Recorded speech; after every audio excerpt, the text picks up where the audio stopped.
বুক দূর দূর করছে ইকরার। নিদ্রর সাথে কি করে কথা শুরু করবে ভেবে পাচ্ছে না সে। শুকনো একটা ঢোক গেলে হঠাৎ ইকরা বলে উঠল, হাই, আমি ইকরা। মিমের আম্মু, মানে আমার মামি আপনাকে পাঠিয়েছেন। নিদ্রর দিকে হাত বাড়িয়ে বলল ইকরা। নিদ্র মাথা তুলে ইকরার দিকে তাকালো, দেখলো ইকরা তার দিকে হাত বাড়িয়ে রেখেছে। ইকরার কণ্ঠটা অনেক মিষ্টি, কিন্তু সে নিদ্রর মন গলাতে পারলো না। নিদ্র ইকরার হাতে হাত মিলিয়ে আস্তে করে বলল, আমি নিদ্র। মেয়েগুলোকে ধমক দিয়ে ওখান থেকে পাঠানোর জন্য ধন্যবাদ। নিদ্রর কথা শুনে ইকরা ভড়কে গেল। শরীরের মধ্যে কারেন্টের মতো শর্ট লাগলো। এটা কি হচ্ছে তার? একটা ছেলে এতটা হ্যান্ডসাম কি করে হতে পারে? গলার কণ্ঠ যেমন মিষ্টি, তেমনি তার স্টাইল। ইকরা নিদ্রর হাতটা শক্ত করে ধরে নিদ্রর দিকে ড্যাব ড্যাব করে তাকিয়ে আছে।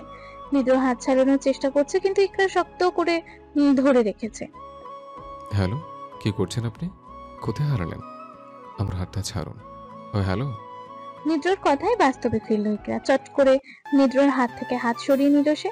এবার লজ্জা কৃত মুখ নিয়ে নিচের দিকে তাকিয়ে রইল ইকরা, আর মনে মনে বলল, ইস, ইকরা তুইও না, কি করছিলি কি তুই? ধুর। আস্তে করে নিজের মাথায় চাপড় দিয়ে মনে মনে বলল ইকরা। নিদ্র ইকরার দিকে তাকিয়ে একটা মুচকি হাসি দিল।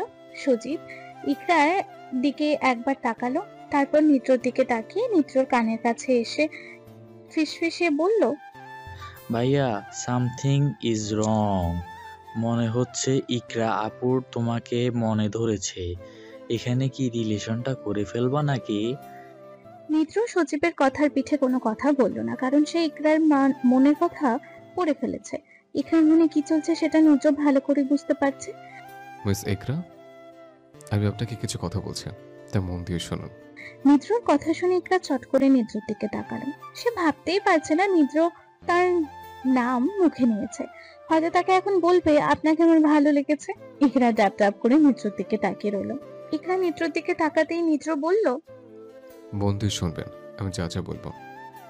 ইকরা শুধু মাথা নাড়িয়ে আবারও মাথা নিচু করে নিল। নিদ্র বলা শুরু করলো, একটা মেয়ের দুজন বান্ধবী আছে। হঠাৎ করে ওই মেয়েটার বাসায় একটা ছেলে আসে। ছেলেটা মূলত সে মেয়ের বড় চাচার ছেলে। যাই হোক, তো ছেলেটা আসার পর ওই মেয়ের দুই বান্ধবী পরের দিন গেল ওই মেয়ের বাড়িতে। কিন্তু তার আগে শখ হয়ে দাঁড়িয়ে গেল, কারণ ওই সময় ওই মেয়েটা তার চাচাতো বড় ভাইকে খাইয়ে দিচ্ছিল। সময়টা ছিল সকাল। ছেলেটির হাতে অনেক ব্যথা থাকার কারণে ছেলেটি নিজ হাতে খেতে পারছিল না, তাই মেয়েটি ছেলেটিকে খাইয়ে দিয়েছিল। তো ওই মেয়েটার দুই বান্ধবী ছেলেটাকে দেখে ক্রাশ খায়, বলতে পারেন ভালো লেগেছে। পরে দুই বান্ধবী মেয়েটাকে গিয়ে বলে তার বড় চাস্তো ভাইয়ের উপর তারা ক্রাশ খেয়েছে। কিন্তু মেয়েটি ক্রাশ, ভালোবাসা, ভালো লাগা এসব বিষয় বুঝে না।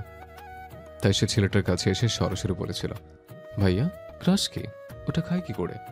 তখন ছেলেটি অনেক অবাক হয়েছিল, কারণ মেয়েটি তখন এসএসসি পরীক্ষা দিয়েছে, আর এই বয়সে সে ক্রাশ চেনে না। তাই জেনে ছেলেটি বেশ অবাক হয়। তাদের পাশেই দাঁড়িয়েছিল মেয়েটির মা। তখন ছেলেটি মেয়েটির মার দিকে তাকাতে মেয়েটির মা বলল, মেয়েটি নাকি বাইরের দুনিয়ার সাথে পরিচিত নয়। স্কুল, বাড়ি, আরও দুই ফ্রেন্ড, এটাই নাকি ওর লাইফ। তাই সে এমন কথা বলছে। ছেলেটি নিজেকে মানিয়ে নিয়েছিল এই কথা শুনে। সেদিন তখন মেয়েটির জেদ ধরে ক্রাশ খাবে বলে তখন ছেলেটি মেয়েটিকে তার আর দুই বান্ধবীকে নিয়ে একটা পার্কে গেল ঘুরতে। সেখানে ছিল একটা ফুচকার দোকান। ওই দোকানে ফুচকা খাবি বলে জেদ ধরল মেয়েটি। ক্রাশ খাওয়ার কথা ভুলে যায় মেয়েটি। ছেলেটি ফুচকা খাওয়াতে না করে দেয়, কিন্তু মেয়েটি ছেলেটির হাত ধরে টেনে নিয়ে গেল ফুচকা খাওয়াতে। তো ছেলেটি আর বাধা দিল না। মেয়েটি তার দুই বান্ধবী ফুচকা খেল। এক প্লেট ফুচকা খাওয়ার পর মেয়েটির দুই বান্ধবী আর খাবে না বলে দেয়, কিন্তু মেয়েটি নিজের জন্য আরেক প্লেট ফুচকা অর্ডার করে। ছেলেটি বসে বসে মেয়েটির খাওয়া দেখছিল। হঠাৎ মেয়েটির দুই বান্ধবীর মধ্যে একজন এসে ছেলেটিকে বলল তাদের সাথে নাকি ছেলেটির কথা আছে, কিন্তু কথা বলতে হলে একটু দূরে গিয়ে কথা বলতে হবে। ছেলেটি বুঝে গিয়েছিল মেয়েটির বান্ধবী কেন তাকে ডাকছে, তবুও সে যেতে চায়নি, কারণ সে অন্য কাউকে ভালোবাসে এবং তার জীবনের চেয়েও বেশি। মেয়েটির বান্ধবীর রিকোয়েস্টে ছেলেটি যায় মেয়েটির বান্ধবীর সাথে। কিছু দূরে দাঁড়িয়েছিল মেয়েটির দ্বিতীয় বান্ধবী। তারা গিয়ে দাঁড়ালো। তখন মেয়েটির প্রথম বান্ধবী বলেছিল, দেখুন আমার আপনাকে পছন্দ হয়েছে। সাথে মেয়েটির দ্বিতীয় বান্ধবীকে দেখিয়ে বলল, ওরও আপনাকে পছন্দ হয়েছে। এখন আপনি আমাদের দুজনের মধ্যে থেকে যে কোনো একজনকে বেছে নিন। কিন্তু ছেলেটি কোনো কিছু বলল না। ছেলেটি শুধু সেখান থেকে এক পলক তার ছোট চাচাতো বোনের দিকে তাকালো, মানে মেয়েটির দিকে। মেয়েটি তখন এক মনে ফুচকা খাচ্ছিল। ছেলেটি তখন সোজা সাপটায় মেয়েটির দুই বান্ধবীকে নিষেধ করে দেয় যে সে অন্য কাউকে ভালোবাসে, আর সে অন্য মেয়েটা যে তার ছোট চাচাতো বোন এটা সে প্রকাশ করেনি, কারণ প্রকাশ করলে তাদের বন্ধুত্ব ভেঙে যেত। বন্ধুত্ব ভাঙার যন্ত্রণা কতটা ছেলেটি তা জানে। যাই হোক, মেয়েটির দ্বিতীয় বান্ধবী কে যেন মনে করে সেখান থেকে চলে গেল, কিন্তু মেয়েটির প্রথম বান্ধবী জেদ ধরে রইল যে কে সেই মেয়ে যার জন্য ছেলেটি তাকে রিজেক্ট করেছে, সে তাকে দেখবে। সেদিনের পর টানা 2 দিন মেয়েটির প্রথম বান্ধবী ছেলেটির কাছে জানতে চেয়েছিল কে সেই মেয়ে যার জন্য তাকে রিজেক্ট করেছে। ছেলেটির পরে ছিল এক মুশকিলে, যদি বলে দেয় মেয়েটি আর কেউ নয় তাদের বান্ধবী, তাহলে মেয়েটি হয়তো বন্ধুত্ব ভেঙে দিত। তাই ছেলেটি কিছু বলেনি। ছেলেটি তার চাচাতো বোনকে নিজের জীবনের চেয়েও বেশি ভালোবাসে। গত 1 বছর ধরে ছেলেটি মেয়েটিকে নিজের কাছে নেওয়ার চেষ্টা করছিল, কিন্তু পারেনি, কারণ মেয়েটির সামনে এসএসসি পরীক্ষা ছিল। ছেলেটি নিজেকে দমিয়ে রেখেছিল গোটা 1টা বছর। ছেলেটির লাইফে আগে অনেক বড় একটা ঝড় বইছিল। সে ঝড়ের ভয়ে ছেলেটি মেয়েটিকে নিজের কাছে নিয়ে যেতে চেয়েছিল। 1 বছর পর যখন মেয়েটির পরীক্ষা শেষ হয়, তখন ছেলেটি ডিসিশন নেয় এবার যে করে হোক তার প্রিয় জিনিস সে হারাবে না। অবশেষে ছেলেটি মেয়েটিকে নিয়ে চলে যায় ঢাকায়, কিন্তু মাঝখান থেকে একটা মেয়ের মন ভেঙে যায়, আর সে মেয়েটি হলো ছেলেটির চাচাতো বোনের প্রথম বান্ধবী। প্রায় 1 মাস না যেতেই মেয়েটির প্রথম বান্ধবীর বিয়ে ঠিক হয়েছে, আর ছেলেটি মেয়েটিকে নিয়ে চলে এসেছে মেয়েটির প্রথম বান্ধবীর বিয়ে খেতে। কিন্তু ছেলেটি জানে মেয়েটির প্রথম বান্ধবী কতটা কষ্ট পেয়েছে, কিন্তু ছেলেটির কিছুই করার নেই, কারণ সে তার চাচাতো বোনকে পাগলের মতো ভালোবাসে। তার জন্য সে পৃথিবী উলটপালট করে দিতেও রাজি। তাই আমি আপনার কাছে রিকোয়েস্ট করছি, প্লিজ আপনার মনে যদি আমার জন্য কোনো ফিলিংস থাকে তাহলে সেটা ছেড়ে ফেলে দিন। আর যারা আমাকে ওই নজরে দেখে তাদেরও বলে দিবেন যেন আমার থেকে দূরে থাকতে। আমি আর কাউকে কোনো কষ্ট দিতে চাই না, কারণ আমি আমার চাচাতো বোনকে ভালোবাসি। একদমই পুরো কথাগুলো শেষ করে নিদ্রর কথা শেষ হতেই কারো হাতে তালির আওয়াজ আসে। ইকরা নিদ্রর কথাগুলো শুনে আবার অবাক হয়ে নিদ্রর দিকে তাকিয়েছিল। সে ভাবতেও পারেনি নিদ্র তাকে এমন কিছু বলবে। হাতে তালির আওয়াজ হতে ধ্যান ভাঙলো ইকরার। আওয়াজ অনুসরণ করে নিদ্র, ইকরা আর সজীব দরজার দিকে তাকিয়ে একটা বড় ধরনের শক খেলো নিদ্র, কারণ দরজার সামনে দাঁড়িয়ে আছে মিম। চোখ দুটো থেকে তার অঝোর ধারায় বৃষ্টি পড়ছে। নিদ্র মিমের থেকে চোখ নামিয়ে নিল। মিম আস্তে করে এসে মিমের বেডের পাশে এসে দাঁড়ালো। ইকরা আপু, তো তুমি একটু রুম থেকে বেরোবে প্লিজ? ভাইয়ার সাথে আমার কিছু কথা আছে। ভাঙা গলায় বলে উঠল মিম। মিম, আমি ইকরাকে থামিয়ে মিম বলল, প্লিজ আপু, 5 মিনিট প্লিজ, একটু বাহিরে যাও। ইকরা আর কিছু না বলে খাবারের ট্রেটা নিয়ে মিমের রুম থেকে বেরিয়ে গেল। মিম আস্তে করে নিদ্রর সামনে বসলো। বুকের ভিতরটা ভেঙে গুঁড়ো গুঁড়ো হয়ে যাচ্ছে মিমের। নিঃশ্বাস যেন ঘন হয়ে আসছে তার। তবে আজ অনেক ভালো লাগছে, কারণ সত্যটা সে জানতে পেরেছে। নিদ্র এক পলক মিমের দিকে তাকিয়ে মাথা নিচু করে ফেলল। বধূবেশে বসে আছে মিম নিদ্রর সামনে। আজ মিম সেই মেয়েটিকে জেনে গেল, যাকে তার প্রিয় মানুষটি মন প্রাণ জুড়ে ভালোবাসে। কেমন আছেন আপনি? ভাঙা গলায় বলে উঠল মিম। নিদ্র মাথা নাড়িয়ে সায় দিল, সে ভালো আছে। কথা বলবেন না আমার সাথে? নিদ্র মাথা তুলে মিমের দিকে তাকালো। মিম একটা হাসি দিয়ে অন্যদিকে মুখ ঘুরিয়ে নিল। চোখে তার বৃষ্টি পানি, ঠোঁটে তার হাসি। এই নাম বুঝে অফুরন্ত ভালোবাসি। ভালোবাসাগুলো এমন কেন হয়? প্রশ্ন জাগে নিদ্রর মনে। একটু ভিন্ন হলে কি হতো? যেন একজনের জন্য শুধু আসতে না পারে। কিন্তু এটা কেন করলেন না আমাদের মহান প্রভু? কেন একটা ভালোবাসার মাঝে আরেকজনকে এনে কষ্ট দেয়? নিদ্র অপলক হয়ে তাকিয়ে আছে মিমের দিকে।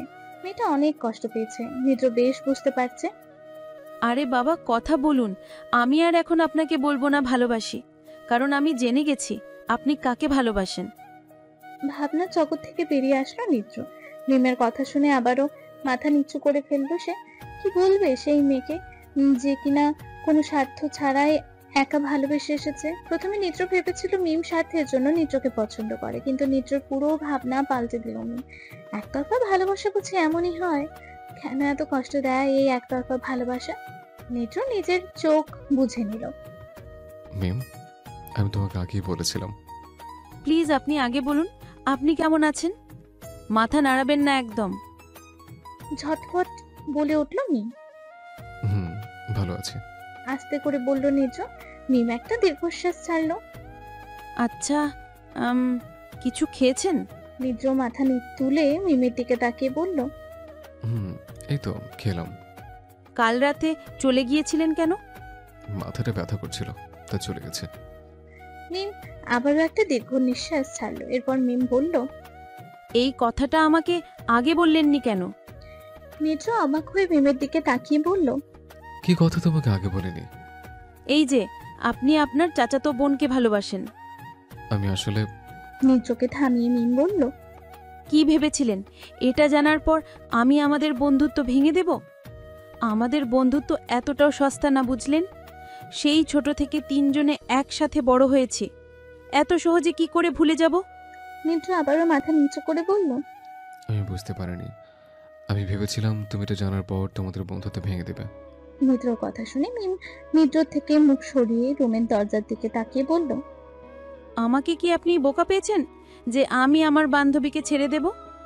উল্টো আমি আরো খুশি হতাম, কারণ আমি আমার বান্ধবীদের অনেক ভালোবাসি। কেন করলেন আপনি আমার সাথে এমন? একটা বার বললেই তো আমি আর এত কষ্ট পেতাম না। শেষের কথাগুলো কান্না ভেজা কণ্ঠে বলল মিম। মিমের কথা শুনে নিত্র আমতা আমতা করে আস্তে করে বলল, আই এম সরি ম্যাম।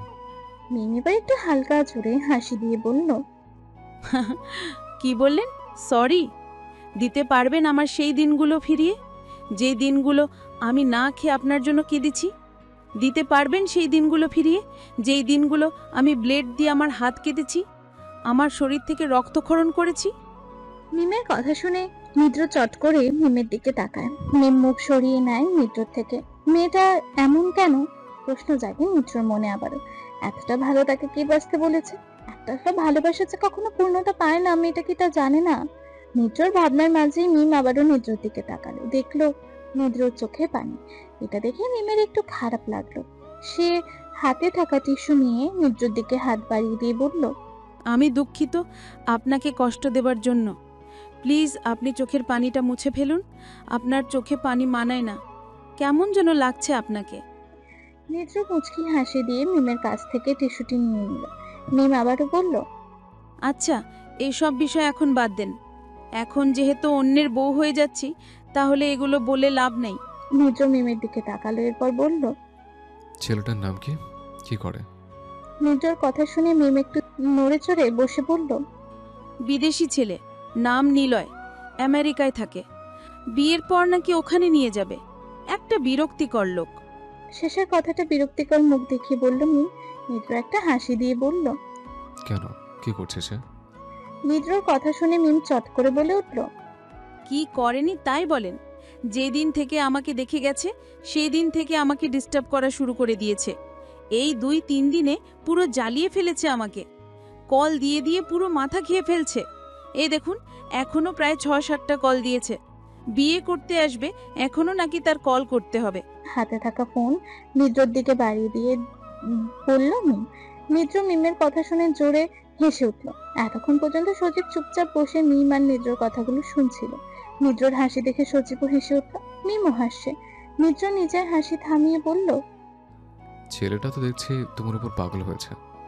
নিদ্রর কথা শুনে মিম রিমির বেডের ওপর একটু নড়ে চড়ে বসে বলল, ধুর, পাগল না ছাই, কেউ কাউকে এতবার কল করে? আল্লাহ মাবুদ জানে। দিনের মাঝে না হলেও 20-25 বার কল করে, আর কল রিসিভ না করলে তো কতবার যে কল দেয় আমি গুণে শেষ করতে পারি না। মিমের কথা শুনে নিদ্র আবারও হেসে বলল, ছেলেটা তোমাকে অনেক ভালোবাসে ma'am. Best of luck. Mim নিদ্রর কথা শুনে একটা হাসি দিয়ে বলল, থ্যাংক ইউ, বাট এখন দেখার পালা কতটা ভালোবাসে। হুম। এরপর মিম কিছু একটা ভাবতে লাগলো। নিদ্র মিমের ভাবনা দেখে বলল, কিছু ভাবছো ম্যাম? নিদ্রর কথা শুনে ভাবনার মাঝ থেকে বেরিয়ে আসলো মিম। আপনি নাকি তৃপ্তিকে সাজতে বারণ করেছেন? নিদ্র নিজের মাথা চুলকাতে চুলকাতে বলল। না মানে? নিদ্রকে থামিয়ে মিম বলল, ইউ লিসেন মিস্টার নিদ্রায়ন আহমেদ নিদ্রা, আমার বিয়ে আর আমার বান্ধবী সাজবে না, এটা কখনো হতে পারে না। ভয় পাবেন না, কেউ ওকে চুরি করে নিয়ে যাবে না। জানি ও দেখতে অনেক কিউট, বাট এখানে আমি থাকতে আমার বান্ধবীকে টাচ করার ক্ষমতা কারো নেই। মিমের কথাটা শুনে নিদ্র একটা হাসি দিল। নিদ্র এবার এতটুকু বুঝতে পারছে যে মিম এই পরিস্থিতি মেনে নিয়েছে। ঠিক আছে, ওকে শাস্তি বলো, বাট তোমাকে বলছি তুমি প্লিজ এসব কথা কাউকে বলবে না। মিম অবাক হয়ে নিদ্রর দিকে তাকিয়ে বলল, কি কথা কাউকে বলবো না? এই যে আমি যাকে ভালোবাসি, বিষয়টা জানাজানি হলে অনেক বড় সমস্যা পড়বো আমি। গলা খাদে নামিয়ে বলল নিদ্র। নিদ্রর কথা শুনে মিম ফিচেল হেসে বলল, আমাকে এখনো বোকা ভাবছেন? আমি এই কথা কাউকে বলবো না। তবে আমার বান্ধবীটাকে ভালো করে দেখে রাখবেন। মেয়েটা এখনো বাচ্চা মেয়ে বলতে পারেন। ওকে কিন্তু কষ্ট দেবেন না। মিমের কথার পিঠে নিদ্র শুধু একটা মুচকি হাসি দিল। মিম বলল, আচ্ছা, এখন তাহলে আমি যাই। তৃপ্তি মুখ কালো করে বসে আছে। অনেকবার সাজার কথা বলেছি, কিন্তু বারণ করছে। বলছে আপনি নাকি ওকে সাজতে বারণ করেছেন। এই বলে মিম রিমির বেড থেকে নেমে দাঁড়ালো। নিদ্র মিমের দিকে এবার ভালো করে তাকালো। মেয়েটা লাল টুকটুকে লেহেঙ্গা পরেছে, হালকা সাজে পুরো হুড়ুপুরি লাগছে। নীলা সাজিয়েছে। নীলার সাজানি মাইন্ড ব্লোয়িং বলতেই হবে। মিম লেহেঙ্গাটা 2 হাত দিয়ে উঁচু করে রুম থেকে বেরোতে যাবে, অমনি নিদ্র আবারও পেছন থেকে ডাক দিল। মেম, 1 মিনিট। নিদ্রর ডাকে মিম থমকে দাঁড়ালো। এরপর পেছনে ঘুরে নিদ্রর দিকে তাকালো। নিদ্র রিমির বেডের উপর থেকে নেমে মিমের কাছে আসলো। এরপর পকেট থেকে একটা ছোট বক্স বের করে বলল, হঠাৎ আসা হয়েছে, তাই কিছু কিনতে পারিনি। এই ছোট সামান্য উপহারটা তোমার জন্য, আমার পক্ষ থেকে। মিম হাসি মুখে নিদ্রর হাত থেকে বক্সটা নিল। এরপর বক্সটা খুলে দেখলো একজোড়া সোনার কানের দুল। কানের দুল জোড়া মিমের অনেক পছন্দ হয়। মিম নিদ্রর দিকে তাকিয়ে বলল, এটা বুঝি সামান্য? নিদ্র একটা সজীবের দিকে আবার মিমের দিকে তাকিয়ে বলল। হুম, আমার কাছে তো তাই মনে হচ্ছে। নিদ্রর কথা শুনে মিম মুচকি হেসে বলল, থ্যাংক ইউ। ওয়েলকাম। শুভকামনা রইল নতুন জীবনের জন্য। মিম একটা হাসি দিল। এরপর আবারও পেছনে ঘুরে রিমির রুম থেকে বেরিয়ে গেল মিম। নিদ্র মিমের যাওয়ার পথে খানিকক্ষণ তাকিয়ে থাকলো। এরপর একটা দীর্ঘ নিঃশ্বাস ছেড়ে পকেট থেকে ফোন বের করে মুভি চালিয়ে আবারও রিমির বেডের ওপর সজীবের পাশে গিয়ে বসলো। বরযাত্রী এসে গেছে বলেই জোরে চিৎকার করতে করতে মিমের রুমের ভেতর প্রবেশ করলো রিমি। সবার সাজগোজ প্রায় শেষ। তৃপ্তির সাজ একটু খানিকটা বাকি ছিল, কারণ সে সবার শেষে সাজতে বসেছে। বরপক্ষ এসে গেছে শুনে মিমের রুমের ভেতর থেকে হুড়মুড়িয়ে বেরিয়ে গেল সবাই। শুধু নীলা আর তৃপ্তি মিমের সামনে মিমের রুম থেকে গেল। নীলাও চলে যেত, কিন্তু নীলা যেতে পারেনি তৃপ্তির জন্য, কারণ তৃপ্তির সাজ এখনো শেষ হয়নি। নীলা তৃপ্তির কপালে ছোট একটা কালো টিপ লাগিয়ে চট করে দাঁড়িয়ে বলল, একদম পারফেক্ট লাগছে, পুরো পুতুল পরি। পাশ থেকে মিম বলে উঠল, আপু, তোমার সাজ সেই সুন্দর। কি করে পারো এমন সাজ দিতে? যাকে যেই সাজ দিয়েছ তাকেই সেই সাজ মানিয়েছে। নীলা একটু গলা খাঁকিয়ে ভাব নিয়ে বলল। ও অনেক কষ্টে শিখেছি। মিম আবারও বলল, মানতে হবে আপু, তুমি পার্লারের মেয়েদের থেকেও অনেক সুন্দর করে সাজিয়েছ। নীলা মিমের দিকে এক পলক তাকিয়ে ফের তৃপ্তির দিকে তাকিয়ে বলল, আজকে আমাদের সুইটিকে দেখিয়ে পুরো ফিট হয়ে যাবে নিদ্র। তৃপ্তি নীলার দিকে তাকিয়ে অবাক হয়ে বলল, ফিট হয়ে যাবে মানে? ভাইয়া ফিট হবে কেন? নীলা মাথা চুলকাতে চুলকাতে বলল। ও কিছু না, এমনি বললাম আর কি। নীলার কথা শুনে ভ্রুকুচকে নীলার দিকে তাকালো মিম। আপু, তুমি জানোই বিষয়টা? মিমের কথা শুনে নীলা কি বলবে ভেবেই পাচ্ছে না। তখনই মিম আবারও বলল, লুকিয়ে লাভ নেই আপু, আমি সব জানি। মিমের কথা শুনে নীলা মিমের দিকে তাকিয়ে একটা হাসি দিল। তাহলে আর কি বলবো? মিম মুখ বাঁকিয়ে অন্যদিকে তাকিয়ে মুখে আওয়াজ করলো। নীলা 2 হাতে বুক গুজে তৃপ্তির দিকে ভালো করে তাকালো। কোনো কিছু মিসিং আছে কিনা দেখার চেষ্টা করছে। মিম বধূ বেশে নিজের বেডের ওপর মাঝখানে বসে আছে। নিদ্রর দেওয়া কানের দুল জোড়া পড়ছে সে। তখনই লম্বা লম্বা পা ফেলে মিমের রুমের ভেতরে প্রবেশ করলো ইকরা। আপু, এখানে দাঁড়িয়ে আছেন কেন? বরপক্ষকে গেট ধরতে হবে না? চলুন। ইকরার কথা শুনে ধ্যান ভাঙলো নীলার। তৃপ্তি আর মিমের। নীলা মিমের দিকে একবার তাকিয়ে আবারও ইকরার দিকে তাকিয়ে বলল, আচ্ছা, ওরা কি গেটের কাছে চলে এসেছে? ইকরা মাথা নাড়িয়ে মুখে বলল। হ্যাঁ, চলে আসছে। নীলা তৃপ্তির দিকে তাকিয়ে ইকরাকে বলল, তুমি যাও, আমি আসছি। ইকরা আবারও দ্রুত পায়ে মিমের রুম থেকে বেরিয়ে গেল। নীলা মিমের কাছে গিয়ে মিমকে বেডের উপর ঠিক মতো বসিয়ে দিল। এরপর নীলা মিমকে ভালো করে দেখে বলল, পারফেক্ট আছে। আচ্ছা মিম, আমরা আসছি, তুমি একটু খানি বসো। মিম মাথা নাড়িয়ে সায় দিল। নীলা তৃপ্তির কাছে গিয়ে তৃপ্তির হাত ধরে মিমের রুম থেকে বেরিয়ে আসলো। মিমের বুকটা দুরু দুরু করছে। এতক্ষণ পর্যন্ত যেমনি হোক না কেন, কিন্তু এখন বরপক্ষ এসে গেছে শুনে মিম ঘন ঘন ঢুক গিয়েছে। এদিকে এখন আর কেউ নেই, সবাই ওদিকে ব্যস্ত। মিমের এখন ভীষণ কান্না পাচ্ছে, কিন্তু কাঁদতে পারছে না, মেকআপ মুছে যাবে এই ভয়। ওই সময় নিত্রর কাছে গিয়ে কান্নাকাটি করায় একটুখানি মেকআপ মুছে গিয়েছিল। নীলা সেটা অনেক কষ্টে ঠিক করেছে। নীলা আর তৃপ্তি বাড়ি থেকে বেরিয়ে গেটের দিকেই যাচ্ছিল। তখন ইকরা একটা ট্রেন নিয়ে তাদের কাছে আসলো। তৃপ্তি ট্রেনের দিকে তাকালো, দেখলো 3টে গ্লাসের শরবত আর ছোট দুটো প্লেটে 2টো করে 4টে মিষ্টি। ইকরা নীলা আর তৃপ্তিকে আসতে দেখে গেটের সামনে যাওয়ার জন্য জায়গা করে দিচ্ছে সবাই। বরপক্ষের ছেলেরা হাঁ করে তাকিয়ে আছে 3 রমণীর দিকে। ইকরা আগে হাঁটছে আর নীলা তৃপ্তি ইকরার পিছু পিছু হাঁটছে। ইকরা এসে বরের সামনে টেবিলের উপর ট্রেটা রাখলো। টেবিলের একপাশে বুকে হাত গুজে দাঁড়িয়ে 3 রমণীকে দেখছে নীরব। সামিয়াকে এখনো দেখা যাচ্ছে না, কোথায় আছে কে জানে। ইকরা একবার চারপাশে চোখ বুলিয়ে নিল, কারণ সামিয়াকে এখন দরকার। মেয়েটা খুব ভালো করে গেটে জেরা করতে পারে, এটা ইকরা আগে একবার দেখেছিল। ইকরা চারপাশে তাকানো দেখে তৃপ্তি বলল, কিছু খুঁজছো আপু? তৃপ্তির কথা শুনে বরপক্ষের ছেলেরা বুকে হাত দিয়ে বলে উঠল, আয় হায়, বলেন কি বেআইন, কাকে খুঁজছেন? আমরা তো এখানে। ছেলেটা অযুক্তি সংযত কথায় ইকরা এবং তৃপ্তি অনেক বিরক্ত হলো। ইকরা তৃপ্তিকে বলল, সামিয়াকে দেখছি না। তখনই সামিয়া পিছন থেকে বলে উঠল, আমি এসে গেছি। সামিয়ার কথা শুনে পিছনে ঘুরে তাকালো ইকরা, নীলা আর তৃপ্তি। সামিয়াকে দেখে ইকরার মুখে হাসি ফুটে উঠল। সামিয়া এসে দাঁড়ালো ইকরা, নীলা আর তৃপ্তির পাশে। ইকরা সামিয়াকে বলল, এতক্ষণ কোথায় ছিলে? সামিয়া ইকরার কানে কানে ফিসফিস করে বলল। পরে বলবো। ইকরাও আর কথা বাড়ালো না, শুরু হয়ে গেল সামিয়ার জেরা। বরপক্ষকে শরবত খেতে আহ্বান করছে সে। নীরব বুকে দু হাত গুজে এক রমণীর দিকে অপলক তাকিয়ে আছে। এই একটু খাটো রমণীটা তার মনের গহীনে তোলপাড় শুরু করে দিয়েছে। বর ওরূপে নিলয় নীরবকে ভাবান্তক দেখে নীরবের পায়ে গুঁতো দিল। ভাবনার মাঝ থেকে বেরিয়ে আসলো নীরব। নীরবের এমন চাহনি তৃপ্তির অনেক বিরক্তি লাগছিল। সে হাঁসফাঁস করছিল এতক্ষণ, নীরব সেটারই মজা নিচ্ছিল। ভাবনার জগৎ থেকে বেরিয়ে নিলয়ের দিকে তাকালো নীরব। নিলয় চোখের ইশারায় নীরবকে কাছে ডাকলো। নীরবও কান পাতলো নিলয়ের মুখের সামনে। এতখানি নিলয় বলে উঠল, তুই কিছু বলছিস না কেন ভাই? এগুলো আদৌ খাওয়ার যোগ্য হবে কিনা কে জানে। তুই তো এমন নীরব ছিলি না, এমন নীরব হয়ে গেলি কি করে? তোর নামের সাথে কি সত্যি সত্যি নীরবতা নিয়ে আসছিস তুই? নীলয়ের কথা শুনে নীরব একটা মুচকি হাসি দিয়ে আবারও সোজা হয়ে দাঁড়ালো।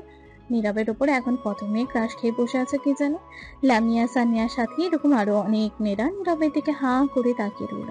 ফর্সা চেহারা, বেশ লম্বা, কপালের উপরে কিছু চুল নাকের ডগায় এসে পড়েছে। নীরব গলার ঠেকিয়ে বলল, আপনারা তো জেদ করছেন শরবত খাওয়ার জন্য, এম আই রাইট? নীরবের ভাব দেখে ইকরা, নীলা, তৃপ্তির সামিয়া গা জ্বলে যাচ্ছে। সামিয়া দাঁত কটমট করে বলল, আপনি কি গানে কম শুনেন? তখন থেকে আমি কি বলছি তাহলে? সামিয়ার রিয়াক্ট দেখে নীরব হাত বাড়িয়ে একটা শরবতের গ্লাস হাতে নিল। এরপর নাকের কাছে নিয়ে বোঝার চেষ্টা করলো এতে কি আছে। এরকম ভাবে 3টা শরবতের গ্লাস নাকের কাছে নিয়ে আবারও ট্রেতে রেখে দিল। এরপর নীরব হো হো করে হেসে উঠে নিলয়ের উদ্দেশ্যে বলল, ভাই নিলয়। নিলয় নীরবের দিকে তাকালো। নীরব আবারও হো হো করে হেসে উঠল। তৃপ্তি, নীলা, সামিয়া, ইকরা সহ সবাই আবুলের মতো নীরবের দিকে তাকিয়ে রইল। নীরব কোনো মতে হাসি থামিয়ে নিলয়ের গালে আলতো করে হাত রেখে বলল, ভাই আমার, তুই কি খাবি বল, মরিচ, হলুদ নাকি লবণ? নীরবের কথা শুনে সামিয়া চোখ বড় বড় করে নিলয়ের দিকে তাকিয়ে আবারও ইকরার দিকে তাকালো। ইকরারও একই অবস্থা। বরপক্ষের ছেলেরা সবাই হো হো করে হেসে উঠলো, কিন্তু সামিয়া হার মানতে নারাজ। সে নীরবের উদ্দেশ্যে বলল, কি গ্যারান্টি আছে যে আমাদের শরবতে মরিচ, হলুদ, লবণ আছে? নীরব সামিয়ার দিকে তাকিয়ে বলল, আমি কি বলছি তোমাদের শরবতে মরিচ, হলুদ, লবণ আছে? নীরবের কথা বলার ধরন দেখে সামিয়া শুকনো একটা ঢোক গেল। নিজের কথায় নিজেই ভেসে এলো। সামিয়া ইকরার দিকে তাকালো। ইকরা বরের দিকে তাকিয়ে বলল, सीधा मुद्दे पर आ जाइए दूल्हा भाई, पैसे निकालो।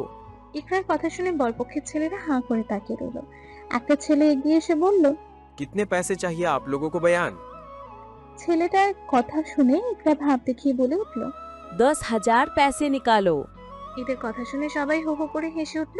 ইকরা খুব বিরক্তি হলো। নীলা বলে উঠল, দুলা ভাই বেশি দেরি করে না, ওদিকে আপনার মেহবুবা বসে আছে, তাড়াতাড়ি 10,000 দিয়ে দিন। নীলার কথা বলতে দেখে নীরব বুকে 2 হাত গুজে সোজা হয়ে দাঁড়িয়ে বলল। যদি না দেই?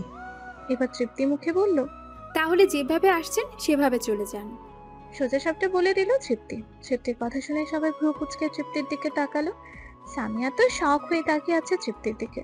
নীরব নিজেকে কিছুটা সামলিয়ে বলল, না, বিয়ে তো আমরা করেই যাব, কিন্তু টাকা অত দিতে পারবো না। যদি নিতে হয় তাহলে 1,000 দিতে পারি।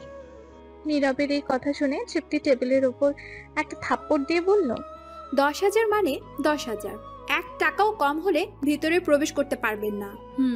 তৃপ্তিকে যত দেখছে তত অবাক হচ্ছে সবাই। যে মেয়েটা একজন অপরিচিত মানুষের সাথে সামান্য কথা বলতে ভয় পায়, আর আজ সেই মেয়েটা এত জোর গলায় কথা বলছে।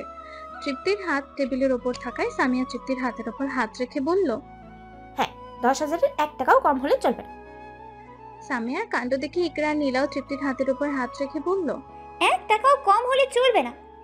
এদের এমন কাণ্ড দেখে বরপক্ষের সবাই হতবাক। নিলয় নীরবের দিকে অসহায় দৃষ্টিতে তাকালো। নীরব বুঝে নিল বন্ধু তার 10,000 দিতেই রাজি, বিয়ে না করে সে ফিরবে না। ওকে ওকে, জাস্ট ওয়েট। এই বলে নীরব পকেট থেকে টাকাটা 10,000 বের করে দিল। তৃপ্তি ছো মেরে নীরবের হাত থেকে টাকা নিল। তৃপ্তির কাণ্ড দেখে সবাই হতবাক। ভাইয়া, এই ভাইয়া উঠো, বরপক্ষ চলে এসছে।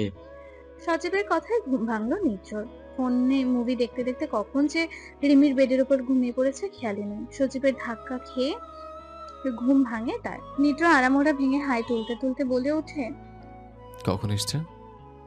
সজীব ভ্রুকুচকে নিদ্রর দিকে একবার তাকালো, এরপর চট করে উত্তর দিল, এসেছে তো প্রায় আধা ঘন্টা হয়ে গিয়েছে। নিদ্র অবাক হয়ে বলল, আমাকে এতক্ষণ ডাকিস না কেন? ডেকেছি তো দুলা ভাই। সজীবকে পুরো কথা শেষ না করতে দিয়ে নিদ্র সজীবের মুখ চেপে ধরল। খবরদার মাই পিচ্ছি শালা বাবু, এই কথা কারোর সামনে বলেন না, তাহলে আমার আস্ত থাকবে না। আপাতত সব ম্যানেজ করে নেই, তারপর ডাকিয়েন। এই বলে নিদ্র আস্তে করে সজীবের মুখ থেকে হাত সরিয়ে নিল। সজীব হাসতে হাসতে কুটি কুটি হয়ে রিমির বেডের ওপর গড়াগড়ি খেতে লাগলো। নিদ্র পড়লো এক মহা বিপদে। এই ছেলের সামনে সব বলে এখন মুশকিলে পড়লো সে। নিদ্র নরম গলায় সজীবকে বলল, সজীব ভাই আমার, বোঝার চেষ্টা কর, তোর আব্বা মুসল অনেক ঝামেলা করবে। সজীব কোনো মতে হাসি থামিয়ে উঠে বসে বলল এরপর, আচ্ছা ভাইয়া, কাউকে কিছু বলবো না, এখন বাহিরে চলো, খুব খিদে পেয়েছে। ওকে চলো। এই বলে নিদ্র রিমির বেডের ওপর থেকে নেমে রিমির ড্রেসিং টেবিলের আয়নার সামনে এসে দাঁড়ানো। এরপর নিজেকে একটু পরিপাটি করে সজীবকে নিয়ে রিমির রুম থেকে বেরিয়ে আসলো সে। নিদ্র মিমের রুমের সামনে এসে ভেতরে একটু উঁকি মারলো। দেখলো মিমের পাশে তৃপ্তি, নীলা, সামিয়া আরো অনেক মেয়েরা বসে আছে, সাথে কয়েকটা ছেলেও আছে, কিন্তু তাদের মাঝে একজনকে দেখে বেশ অবাক হলো নিদ্র। আর সে হলো তৃপ্তির আম্মু। তিনি একটা ছেলেকে দেখিয়ে সবাইকে কি যেন বলছেন। ছেলেগুলোকে এর আগে দেখেনি নিদ্র। নিদ্র ভেবে নিল এরা বরপক্ষের। নিদ্রকে দরজার সামনে দাঁড়িয়ে থাকতে দেখে ফেললো সালমা। তিনি হাতের ইশারায় নিদ্র মিমের রুমে ভেতরে ডাকলেন। নিদ্র চুপচাপ রুমে প্রবেশ করতে কয়েকটা মেয়ে নড়ে চড়ে বসলো। এটা দেখে নীরব একটু অবাক হলো। সে এতক্ষণ পর্যন্ত এখানে বসে আছে, কিন্তু কেউ একটু নড়াচড়াও করলো না। কিন্তু এই ছেলে আসতেই সবার মাঝে কেমন একটা ভাব ভাব ফুটে উঠলো। নিদ্র আসতেই একটা মেয়ে চেয়ার থেকে উঠে নিদ্রকে বসতে দিল। নিদ্র মেয়েটার দিকে ভ্রু কুচকে তাকালো। মেয়েটা লজ্জায় কৃত মুখ নিয়ে নিচের দিকে তাকিয়ে আছে। নিদ্র চেয়ারটা নিজের দিকে টেনে সজীবকে কোলে নিয়ে বসে পড়ল। সালমা বলল, নিদ্র বাবা, এই হলো নীরব, আমার ভাইয়ের ছোট ছেলে। সজীব, এ হলো তোর মামাতো ভাই। সালমার কথা শুনে সজীব মুখ বাঁকালো। নীরবকে তার মোটেও পছন্দ হয়নি। সালমা নিদ্রকে দেখিয়ে নীরবকে বলল, নীরব, এ হলো আমার ভাসুরের ছেলে নিদ্র, আর ওর কোলে যে বসে আছে সে তোর একমাত্র ফুফাতো ভাই। নীরব নিদ্রর দিকে তাকিয়ে হাত বাড়িয়ে বলল, হাই, আমি নীরব। নিদ্রর মন চাচ্ছে না এই ছেলেটার সাথে হাত মেলাতে, কিন্তু তাকে সালমান দিকে তাকিয়ে হলেও মেলাতে হবে। নিদ্র আস্তে করে নীরবের হাতের সাথে তার হাত মিলিয়ে বলল, আমি নেত্র, নেত্রান আহমেদ নেত্র, আমি নেত্র, নেত্রান আহমেদ নেত্র। নিদ্রর নাম বলার স্টাইল দেখে কয়েকটা মেয়ে লুতুপুতু হয়ে নিদ্রর দিকে তাকালো। নিদ্র নীরবের হাত থেকে নিজের হাত সরিয়ে নিল। নীরবও আস্তে করে হাত সরিয়ে নিল। মিম চুপচাপ বসে আছে, সাথে বাকিরাও। সালমা বলে উঠল, আচ্ছা, এখন তো পরিচিত হয়ে গেলে সবাই, এবার আসো, আগে খাওয়া দাওয়া করে তারপর কথা বলো, চলো সবাই। এই বলে সালমা মিমের বেডের উপর পাশ থেকে উঠে দাঁড়ালো। এরপর নীরবের দিকে তাকিয়ে বলল, চল আগে খেয়ে নে, তারপর কথা বলিস। সালমার কথা শুনে নীরব তৃপ্তির দিকে তাকালো। তৃপ্তির মুখ বাঁকিয়ে অন্যদিকে তাকালো। নীরব বলল, ফুপি, তৃপ্তি খাবে না। এই কথা শুনে নিদ্রর চোয়াল শক্ত হয়ে উঠল। যে যা ভেবেছিল তাই সঠিক। ছেলেটা মোটেও সুবিধের নয়, তাকে সতর্ক থাকতে হবে। সালমা একটু হেসে বলল, না, ও একটু পরেই খাবে। তোমরা অনেক দূর থেকে এসেছো, তোমরা আগে খেয়ে নাও, পরে ওরা খাবে। নীরব আর কিছু বলল না। সালমা নিদ্রর দিকে তাকালো, দেখলো নিদ্রর কপালে রক টান টান হয়ে দাঁড়িয়েছে। সালমা একটা শুকনো ঢোক গেল, মনে মনে বলে উঠল, হায় আল্লাহ, এই ছেলের এখন আবার কি হয়েছে? আল্লাহ, সব শান্ত রাখো তুমি, এখানে যাতে কোনো গন্ডগোল না হয়। মনে মনে এগুলো বলে সালমা কাঁপা কাঁপা হাতে নিদ্রর কাঁধে হাত রেখে বলল, নিদ্র বাবা, খাবে চলো, সেই সকালে খেয়েছো। সালমার আদরের কথা শুনে নীরব ভরকে গেল। সে অবাক হয়ে সালমার দিকে তাকালো, যেন নিজের মেয়ে জামাইকে ডাকছে খাওয়ার জন্য। মিমও এতে বেশ অবাক হয়ে তাকালো, সাথে সবাই। নিদ্র নিজেকে শান্ত করে নিল। আমি আসছি, আপনি যান। নিদ্র স্বাভাবিক কথা শুনে সালমা একটা স্বস্তির নিঃশ্বাস ছাড়লেন। এরপর নীরবকে তারা দিয়ে বললেন, আয় আয়, খাবি চল। এই বলে সালমা মিমের রুমের বাহিরের দিকে হাঁটা ধরলো। নীরব আর বসে না থেকে সেও সালমার পিছু নিল, সাথে নীরব ওর বন্ধুরা, সাথে কয়েকটা মেয়ে এসেছিল তারাও। মিমের দরজার পাশে গিয়ে নীরব আবারও পেছনে ঘুরে নিদ্রর দিকে তাকালো। এরপর পুরো রুমে চোখ বুলালো, দেখলো সব মেয়েরা লুতুপুতু হয়ে নিদ্রর দিকে তাকিয়ে আছে, যেন এখনই তাকে খেয়ে ফেলবে। বেচারা একা মাথা নিচু করে বসে আছে। নীরব এবারে বেশ বুঝতে পারলো এই ছেলে যেখানে থাকবে সেখানে তার কোনো দাম থাকবে না। নীরব আবারও সামনের দিকে ঘুরে মিমের দিকে থেকে রুম থেকে বেরিয়ে গেল। নিদ্র আর চোখে একবার নীরবের দিকে তাকিয়ে মুচকি হাসলো। সবাই বেরিয়ে যেতে মিম তার কাজিনদের উদ্দেশ্যে বলল, তোরাও যা, খেয়ে নে। ইকরা বলল, আমরা খেয়ে নিব মানে? আমরা তোর বরের সাথে খাবো। মিম ভ্রু কুঁচকে ইকরার দিকে তাকিয়ে বলল, সবাই আমার বরের সাথে খেতে বসবে কি করে? এখানে কতজন আছে, খবর আছে তোমার? মিমের কথা শুনে নিদ্র মুচকি হাসলো। আমার বর কথাটা ভাবতে নিদ্রর খুব উচ্চস্বরে হাসি পাচ্ছে। মেয়েটা মানিয়ে নিয়েছে বেশ, নিদ্র খুব ভালোভাবে বুঝতে পারছে। ইকরা বলল, তাও ঠিক, সবাই একসাথে বসা যাবে না। আচ্ছা ঠিক আছে, আমি, নীলা আপু, তৃপ্তি আর সামিয়া তোর সাথে বসবো, আর বাকি তারা যাও গিয়ে খেয়ে নাও। ইকরার কথা শুনে লামিয়া ঠোঁট বাঁকিয়ে বলল, নিজেরা আনন্দ করবে আর আমাদের সেখান থেকে ভাগিয়ে দিচ্ছে। লামিয়ার এমন বক্তব্য শুনে ইকরা কপট রাগী সুরে বলল, লামিয়া, এখানে কোনো ডান্স হচ্ছে না যে আমরা আনন্দ করব। এখানে যাই হোক, তোরা তাড়াতাড়ি এই রুম থেকে বের হো। ইকরার রাগ দেখে লামিয়া আর কথা বাড়ালো না। সে রাগ দেখিয়ে সেখান থেকে চলে গেল, সাথে সব মেয়েরাও। এখন শুধু মিম, ইকরা, তৃপ্তি, সামিয়া আর নীলা আছে, সাথে নিদ্র আর সজীব। সজীব বলে উঠল, ভাইয়া খিদে পেয়েছে, চলো আমরাও খেয়ে নেই। নিদ্র মাথা তুলে একবার সবার দিকে তাকালো। মিম করুণ দৃষ্টিতে নিদ্রর দিকে তাকিয়ে আছে। ইকরা বলল, হ্যাঁ ভাইয়া, আপনিও যান, খেয়ে নিন। ইকরার কথা শুনে নিদ্রর ইকরার দিকে একবার তাকিয়ে নীলা আর তৃপ্তির দিকে উদ্দেশ্য করে বলল, নীলা, তৃপ্তি, চল খাবি। নিদ্রর এই কথা শুনে সবাই ভুরকুচকে নিদ্রর দিকে তাকালো। মিম বলল, প্লিজ ওরা থাকুক, আমার সাথে না হয় খাবে। নিদ্র আর চোখে একবার মিমকে দেখে নিল। এরপর একটা জোরে শ্বাস নিয়ে বলল, না, ওরা এখন খাবে। মিম করুণ দৃষ্টিতে নিদ্রর দিকে তাকালো। প্লিজ। নিদ্র কিছুটা কপট রাগ দেখিয়ে বলল, আমি কথা বলছি যেখানে যাচ্ছে না তৃপ্তি। নিদ্র ঝাঁঝালো কণ্ঠ শুনে কেঁপে উঠলো সবাই। ইকরার তো রীতিমতো কাঁপা কাঁপা অবস্থা। তৃপ্তি কিছু না বলে রাগ দেখিয়ে মিমের বেড থেকে নেমে মিমের রুম থেকে বেরিয়ে গেল। তৃপ্তির পিছু পিছু নীলাও বেরিয়ে গেল। এবার মিম কাঁদো কাঁদো সুরে বলল, আমার কি কোনো স্বপ্ন পূরণ হবে? নিদ্র একটা দীর্ঘশ্বাস ছেড়ে বলল, কারো স্বপ্ন কখনো পূরণ হয় না। এখানে একটা পরিস্থিতি করতে যাচ্ছে যার পূর্বাভাস আমি পাচ্ছি। প্লিজ মিম, মন খারাপ করো না। তুমি তোমার কাজিনদের নিয়ে এনজয় করো, আর সামিয়া তো আছে। মিম কাঁদো কাঁদো হয়ে বলল, প্লিজ আমার এই শেষ ইচ্ছাটা পূরণ করেন। সরি মিম। এই বলে নিদ্র মিমের রুম থেকে বেরিয়ে গেল। মিম এবার ঢুকরে কেঁদে উঠল। বিকেল 4টা বাজে। খাওয়া দাওয়া শেষ করে সবাই এদিক সেদিক ঘোরাঘুরি করছে। কাজী সাহেব বিয়ে পড়ানোর কাজ শুরু করে দিয়েছেন। মিম স্টেজে নীলার পাশে বসে আছে। নিজ বেশ কিছুক্ষণ ধরে তৃপ্তিকে দেখছে না। এদিকে কাজী সাহেব মিমকে কবুল বলতে বলছেন। মিম একবার তার বাবা মায়ের দিকে তাকাচ্ছে, আবার নিদ্রর দিকে। নিদ্র বুকে 2 হাত গুজে দাঁড়িয়ে দেখছিল। মিমের চোখে চোখ পড়তেই সে চোখে ইশারা করলো মিমকে কবুল বলতে। মিমের বুকের ভিতরটা দুমড়ে মুচড়ে যাচ্ছে এবার, তবু সে তার বাবা মায়ের দিকে তাকালো। হঠাৎ নিদ্রর চোখ এদিকে আটকে যায়। 2 হাত মুঠি করে ফেলে নিদ্র। কপালের রক টান টান হয়ে দাঁড়িয়ে গেছে, চোখ দুটো রক্তচাপা ধারণ করেছে। নিদ্র দেখলো মিমদের বাড়ির ভেতর নীরব হাতে একটা গোলাপ নিয়ে তৃপ্তিকে দেয়ালের সাথে ঠেকিয়ে তৃপ্তির সারা মুখে গোলাপ ফুলটা দিয়ে ছুঁয়ে নাড়াচাড়া করছে। তৃপ্তি ছোটার ব্যর্থ চেষ্টা করছে, কিন্তু পারছে না। নিদ্র লম্বা পা ফেলে সেদিকে এগিয়ে গেল। গিয়ে খপ করে নীরবের হাত ধরে ফেললো নিদ্র। তৃপ্তি তাড়াতাড়ি এসে নিদ্রর পেছনে লুকালো। নিদ্র নীরবের হাতটা ঝাড়ি মেরে ছেড়ে দিল। পেছন থেকে একটা ছেলে এসে নিদ্রর গালে ঠাস করে একটা চড় মেরে বলল, তোর সাহস তো কম না, আমার বন্ধুর কাজে বাধা দেস? ভালোই ভালোই এখান থেকে ফোট ভাবি। ছেলেটা আর কিছু বলার আগে নিদ্র ছেলেটার গলা চেপে ধরলো ডান হাত দিয়ে। নীরব এগিয়ে আসতে নিদ্র বাম হাত দিয়ে নীরবের গলা চেপে ধরলো। কুত্তার বাচ্চা, তুই সাহস কি করে আমার জানা দিকে চোখ তোলার?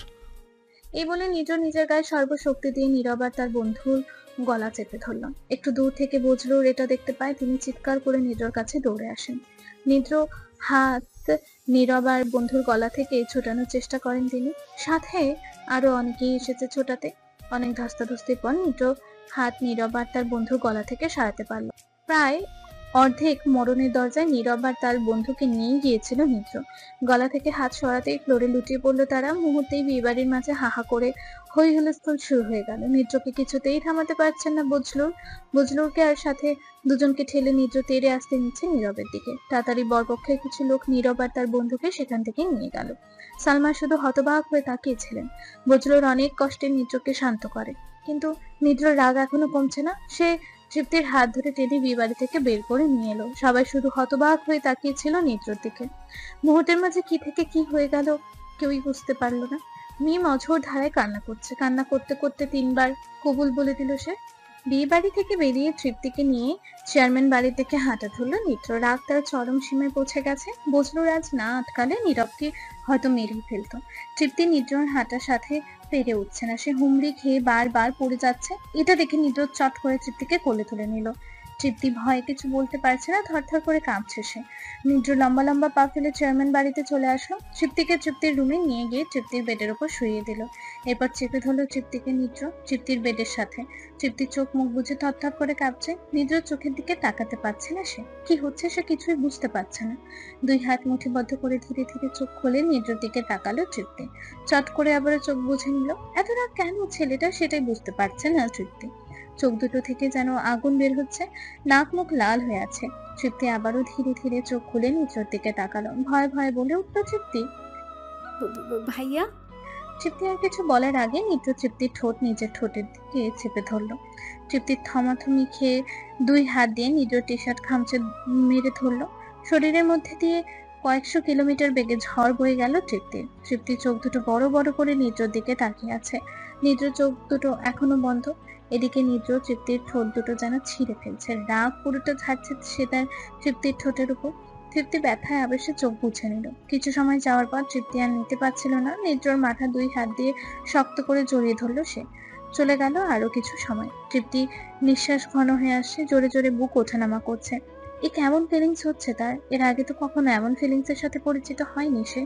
তৃপ্তি চোখ বুঝে ফিলিংসটা বোঝার চেষ্টা করলো। জীবনে প্রথম কোনো পুরুষের ছোঁয়া এত গভীর ভাবে পেল সে। না, কিছুই বুঝতে পারছে না তৃপ্তি।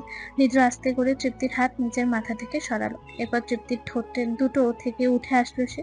তৃপ্তির গায়ের ওপর থেকে সরে একপাশে শুয়ে পড়লো নিদ্র। চোখ দুটো বুঝে জোরে জোরে দুটো নিঃশ্বাস নিল। এরপর তৃপ্তিকে টেনে নিজের ওপর নিয়ে আসলো। তৃপ্তি লজ্জায় চোখ খুলতে পারছে না। ফিলিংসটা একেবারে নতুন তার জন্য। তৃপ্তি নির্জর বুকে টি শার্টের মধ্যে চোখ মুখ বুঝে মুখ লুকালো। নির্জ তৃপ্তির দিকে তাকিয়ে একটু মুচকি হাসলো, জড়িয়ে ধরলো সে তৃপ্তিকে। তৃপ্তি চোখ বুঝে রিন্ডি নিয়ে বলল, ভাইয়া আমায় মারবে না তো, দেখো আমি কিচ্ছু করিনি। নির্জ আস্তে করে তৃপ্তির মাথায় চুমু দিয়ে বলল, আমি জানি। নির্জর স্বাভাবিক কথা শুনে তৃপ্তি নির্জর বুকে নাক ঘষে মুখ তুলে নির্জর দিকে তাকালো। নিমিষেই আবারও মুখ লুকালো সে নির্জর টি শার্টে। নির্জ এবার হালকা হেসে উঠল। বাবা, লজ্জা পাচ্ছে বুঝি আমার কিউটিটা। তৃপ্তি নির্জর বুকে নাক ঘষে টি শার্টের মধ্যে মুখ লুকিয়ে গলা খাদে নামিয়ে তৃপ্তি বলল, তোমার ঠোঁটে লিপস্টিক লেগে গেছে। তৃপ্তির কথা শুনে মুহূর্তেই নিচু আবারও ঘোরের মাঝে চলে গেল। তৃপ্তির মাথা নিজের বুক থেকে তুলে আবারও ঠোঁট ডুবিয়ে দিল তৃপ্তির ঠোঁটে। তৃপ্তি এবার আরো বড় ধরনের শখ খেলো। কি হচ্ছে তার সাথে এসব বুঝতেই পারছে না। কি ধরনের ফিলিংস। তৃপ্তি এবার মুচড়াতে শুরু করলো। নিজ বুকের টি শার্ট শক্ত করে খামচি মেরে ধরলো। কোনো মতে নিজেকে সামলানোর চেষ্টা করলো সে। হঠাৎ তৃপ্তির মাথায় দুষ্ট বুদ্ধি নাড়া দিল। তৃপ্তি মনে মনে বলে উঠলো, দাঁড়াও চান্দু, দেখাচ্ছি মজা। মনে মনে এই বলে তৃপ্তি নিদ্র টি শার্ট থেকে হাত সরিয়ে নিদ্রর মাথা আঁকড়ে আষ্টে পৃষ্ঠে শক্ত করে জড়িয়ে ধরলো। এরপর নিদ্র ঠোঁট কামড়ে ধরলো তৃপ্তি। এবার নিদ্র ছোটার চেষ্টা করতে লাগলো, কিন্তু তৃপ্তি নিদ্রর মাথা আঁকড়ে আষ্টে পৃষ্ঠে জড়িয়ে শক্ত করে ধরে ঠোঁটে কামড় দিয়ে যাচ্ছে। নিদ্র ব্যর্থ চেষ্টা করেও ছোটাতে পারছে না। শেষে জোরে একটা ধাক্কা দিয়ে তৃপ্তিকে নিজের গায়ের উপর থেকে সরিয়ে দিল। তৃপ্তি হেসে কুটি কুটি হয়ে বেডের একপাশে লাফাতে লাগলো, যেন বিশ্ব জয় করে ফেলেছে সে। নিদ্র নিজের ঠোঁটে হাত বোলাতে লাগলো, বোঝার চেষ্টা করতে লাগলো ঠোঁট কেটে গেছে কিনা। না, ঠোঁট কাটেনি। নিদ্র চোখ গরম করে তৃপ্তির দিকে তাকাতে যাবে, অমনি তৃপ্তি বেড থেকে নেমে এক ছুটে ওয়াশরুমের দরজার কাছে চলে আসলো। এরপর পেছনে ঘুরে নিদ্রর দিকে তাকিয়ে মাথা উপরে দুই হাত তুলে মুখে ভেঙচি কেটে ওয়াশরুমে ঢুকে পড়লো। তৃপ্তির এমন কাণ্ড দেখে নিদ্র মুচকি হাসলো। এরপর সে তৃপ্তির রুম থেকে বেরিয়ে নিজের রুমে চলে আসলো। সন্ধ্যা 7:30 বাজে। নিদ্র, বজলুর, সালমা, নীলা, সজীব, তৃপ্তি নিচতলায় সোফার উপর বসে আছে। মিমকে তার বরের সাথে বিদায় দিয়ে নীলা, সালমা, সজীব, বজলুর বিকেল 5:57 চেয়ারম্যান বাড়িতে ফিরে আসে। মিম যাওয়ার সময় অনেক কান্নাকাটি করছিল। তৃপ্তি কথা বারবার বলছিল সে। নিদ্র সিঙ্গেল সোফায় মাথা নিচু করে বসে আছে। তৃপ্তি সবার দিকে ঘুরে ঘুরে তাকাচ্ছে। সবাই নিদ্রর দিকে তাকিয়ে আছে। নীরবতা ভেঙে বজলুর বলল, এখানে কি হয়েছিল নিদ্র? নিদ্র মাথা নিচু করেই আছে। সালমা অনেক বিরক্তি হচ্ছেন এতে। এত বছর পর তার ভাইয়ের ছেলে এসেছে আর আজ এমন কাজ ঘটালো নিদ্র। বজলুরের কথা শুনে তৃপ্তি বলে উঠল, আব্বু আমি বলছি। তৃপ্তির কথা শুনে সবাই তৃপ্তির দিকে তাকালো। নিদ্র আর চোখে তৃপ্তিকে একবার দেখে নিল। সবার তাকানো দেখে তৃপ্তি বলতে শুরু করলো, আসলে আমি যখন সামিয়াকে খুঁজতে মিমদের বাড়ির ভিতরে প্রবেশ করি, তখন কোথা থেকে যেন নীরব ভাই এসে আমার সামনে দাঁড়ায়। আমি কিছু না বলে পাশ কাটিয়ে চলে যাব। তখন তিনি আমার হাত ধরে ফেলে। এরপর আমাকে মিমের বাড়ির দেয়ালের সাথে ঠেকিয়ে ধরেন। আমি তখন। তৃপ্তি আর কিছু বলার আগে নিদ্র সোফা থেকে উঠে সোজা দোতলায় নিজের রুমে চলে আসলো। তৃপ্তির কথাগুলো শুনতে পাচ্ছে না সে। মন চাচ্ছে ও নীরবের ব্যাটাকে পুঁতে ফেলতে। এদিকে নিদ্রর এমন রাগ দেখিয়ে চলে যাওয়ায় বেশ অবাক হলো সবাই। সালমা অধীর আগ্রহ নিয়ে তৃপ্তিকে বলল, তারপর কি হয়েছে মা? তৃপ্তি আবারও বলা শুরু করলো, তারপর আমি তখন ভাইয়াকে বললাম, ভাইয়া আমার হাত ছাড়ুন, আমি ব্যথা পাচ্ছি। কিন্তু ভাইয়া আমার হাত ছাড়লো না। তিনি বললেন, তুই দেখছি খুব বড় হয়ে গেছিস, ড্যামাক বেড়েছে তোর দেখছি। এই বলে ভাইয়া আমার হাত আরো শক্ত করে ধরলো দেয়ালের সাথে। এরপর একটা গোলাপ ফুল দিয়ে আমার মুখের উপর টাচ করতে লাগলেন। তখন আমার হাতের কাছের টুকরোগুলো ভেঙে গেল। আর তখনই নিত্র ভাইয়া সেখানে এসে আমাকে ওনার হাত থেকে ছুটায়। তখন নীরব ভাইয়ার একটা ফ্রেন্ড এসে নিত্র ভাইয়ার গালে চড় মারে। নিত্র ভাইয়া তখন অনেক রেগে যায়। পরে ওই ছেলেটার গলা চেপে ধরে আর নীরব ভাইয়াও। কিন্তু মাঝখান থেকে নীরব ভাইয়া যখন আমার হাতের চুড়িগুলো ভেঙে দিয়েছিল, তখন এই দেখো আমার হাতটা কেটে গেছে। মন খারাপ করে শেষের কথাটা বলে তৃপ্তি সবার সামনে নিজের বাম হাতটা ধরল। সালমা বিচলিত হয়ে মেয়ের পাশে এসে বসলেন। মা, তোর আর কোথাও লাগেনি তো? বিচলিত হয়ে তৃপ্তির সারা শরীরে চোখ ঘোরাতে আর হাত বোলাতে বলে উঠল সালমা। তৃপ্তি সালমাকে শান্ত হওয়ার জন্য বলল, না আম্মু, আমার আর কোথাও লাগেনি, শুধু এই হাতটাতে ব্যথা পেয়েছি। সালমা তৃপ্তির হাতটা নিজের কাছে নিয়ে দেখেন হাতের 2-3 জায়গায় কেটে গেছে। মলম লাগানো হাতটাতে। সালমার 2 চোখ দিয়ে 2 ফোঁটা চোখের পানি এলো পড়ল। তৃপ্তি সালমার চোখে পানি দেখে বলল, আম্মু তুমি কাঁদছো কেন? তৃপ্তির কথা শুনে সালমা তৃপ্তিকে নিজের বুকের সাথে শক্ত করে জড়িয়ে ধরলেন, এরপর টুকরে কেঁদে উঠলেন। জানোয়ারটাকে আমি ছাড়বো না। ভাঙা গলায় বলে উঠল সালমা। তৃপ্তি সালমার পিঠে আলতো করে হাত বোলাতে বোলাতে বলল, আম্মু কেঁদো না প্লিজ, আমার ভালো লাগছে না।